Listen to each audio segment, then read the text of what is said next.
So we're heading toward the Ossington neighborhood, which has changed a lot over the years. It traditionally had a lot of Vietnamese immigrants and businesses. And this restaurant we're going to right now, Golden Turtle, has been there for almost 3 decades in its current location. Golden Turtle is known for having a really excellent bowl of beef pho, and I can't wait to try the food there.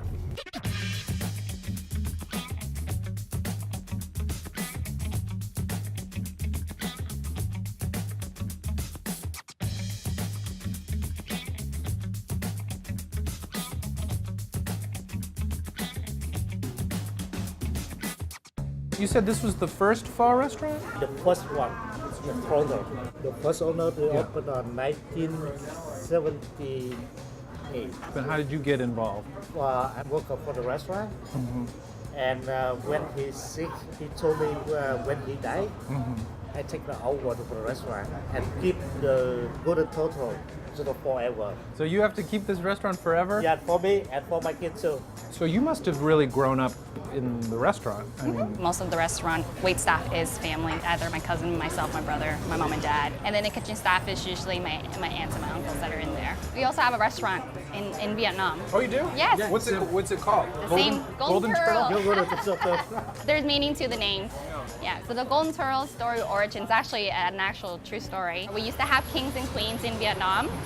The king was fighting for a war and he accidentally dropped his sword in the water, but it landed on the turtle's back, and the turtle's back is yellow in color. And as the turtle was rising, he was able to capture his sword back and won a war in Vietnam. On the picture of our front menu, there's the little house. That's where the Golden Turtle reside, and that's where it passed away. Did the recipes come from the original owner? So the first recipe, yes, was from the original owner. Before, we were just strictly making the stock out of beef and chicken bones, and then we had to add sugar and salt. But now, the sea cucumbers that we use in our broth now can be imported and used. And these are these items that we want to use into our broth because it reduces the amount of other ingredients that we need to use. So less sugar, less salt, which is, it's great because a lot of our customers now are growing into different sort of allergies or restrictions, and we want to be able to accommodate that for them.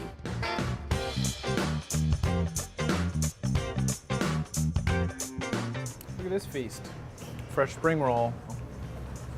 Just like eating a nice salad.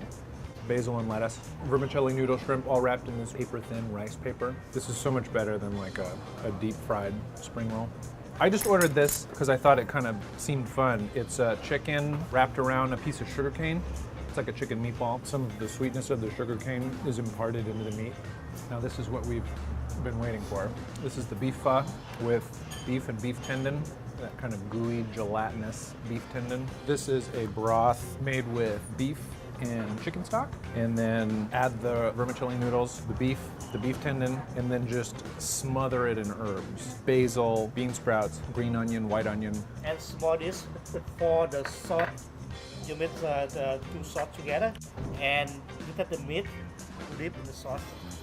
And dip the meat in the sauce. Yes. Okay. So this is great. I'm really getting step-by-step instruction on how to eat this stuff. So I'm going to take a piece of beef out, and he recommended dipping it in this mixture of sriracha and hoisin, which is kind of like Chinese barbecue sauce. It's kind of like a sticky, sweet sauce. We'll eat that. And that's really good. That's like a little bit of a smoky, kind of a soybean tomatoey flavor, and then it's got a real kind of heat to it. Let's get into the soup. I love the fresh herbs. I love the onions and the bean sprouts and the basil. So what's nice about this, it would seem a little counterintuitive, right? You live in a hot country and that you'd want to get up and have a hot bowl of beef soup first thing in the morning. The thing is though, it really works. You're eating something that's kind of like your body temperature. You're eating something that sort of matches the temperature around you. It's very light.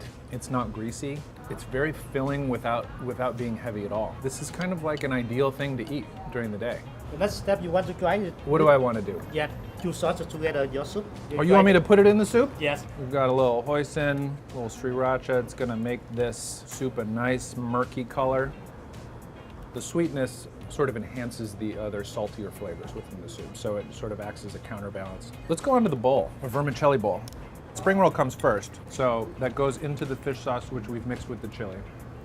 Fish sauce, if you haven't had it, it is a very fishy, funky, light, sweet tasting sauce. It's a little bit of an acquired taste. If you don't love fish, you might not like it, but it's really good. I'm gonna pour it now. And then I'm gonna mix up this huge bowl of rice noodle, grilled chicken, shrimp, peanut, pickled carrot, cucumber, lettuce, cilantro. It is like a delicious Vietnamese salad.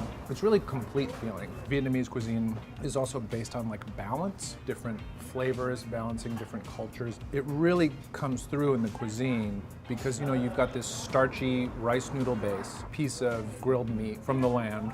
You've got a piece of meat from the sea, and then you've got this fish sauce. You've got this spicy from the chili, and then it's also got a wonderful green salad aspect of the different herbs and vegetables. What else would you need to add to this? You've really covered sort of every base as far as like ticking off your culinary boxes. So to sum up, Vietnamese food, it really is perfect in so many ways. It's all about balance. It's all about being sort of light and fresh, gives you fuel to get through your day. At the same time, I think Vietnamese cuisine is among the more healthier cuisines, very basic ingredients from the earth, and yet it has all of the satisfying elements that you want. If you love noodles, there's noodles, and if you love meat, it's there. And if you love fresh herbs, that's there as well. And frequently they're all mixed together. So you're sort of getting everything that you want in one cuisine and frequently in one dish. And so, you know, for that reason, Vietnamese is certainly among my favorite types of food. I really hope you enjoyed this episode of Dining on a Dime from Golden Turtle Restaurant in Toronto, Canada. If you'd like to watch more, please click here. Do you like a bird nest? Yeah. Yes. I made a sale. I get 10% on that one bird's nest.